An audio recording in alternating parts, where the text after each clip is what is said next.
വളർത്തിയാൽ നാളെ നീ രക്ഷപ്പെട്ടു. മറിച്ച് നീ ഇതിന്റെ പിന്നിൽ എല്ലാവരും വളർത്തുന്ന മോഡൽ ഇപ്പൊ താടിയുള്ള പിള്ളമാരെ മാത്രമേ പെണ്ണുങ്ങൾക്ക് ഇഷ്ടപ്പെടത്തുള്ളൂ എന്ന് കരുതിയിട്ട് വളർത്തിയാൽ നാളെ നീ നരകത്തിലായി പോകും. അല്ലാഹു കാത്തിരക്ഷിക്കുമാറാകട്ടെ. അതുകൊണ്ട് എന്ത് ചെയ്യാൻ പാടില്ല? മീശ വടിക്കാൻ പാടില്ല. എന്ത് ചെയ്യണം? വെട്ടണം.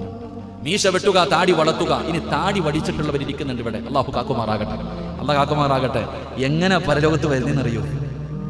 താടി വടിച്ചുകൊണ്ട് നടക്കുന്ന മഹാന്മാര് നാളെ അള്ളാഹുടെ കോടതി വരുന്ന രംഗം ഭയാനകമാണ്. അല്ലാഹു കാത്തിരക്ഷിക്കുമാറാകട്ടെ. പറയണോ?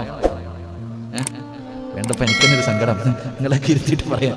നിങ്ങളൊക്കെ ഇരുത്തിയിട്ട് നിങ്ങളുടെ മുഖത്ത് നോക്കിയിട്ട് നാളെ നിങ്ങൾ പരലോകത്ത് വരുന്ന രംഗം പറയുമ്പോൾ ഒരു സങ്കടം തോന്നുന്നു. ഇൻഷാ അല്ലാഹ്.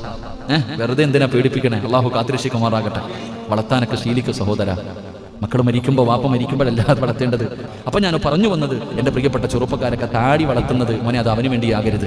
അത് ഏതെങ്കിലും ഒരു സിനിമാ താരത്തിനെ പഠിച്ചുകൊണ്ടാവരുത്. മോനെ നിന്റെ മുത്തുനബി പഠിപ്പിച്ചിട്ടുണ്ട് താടി വളർത്താൻ. നീ വളർത്തിക്കോ നല്ല രീതി.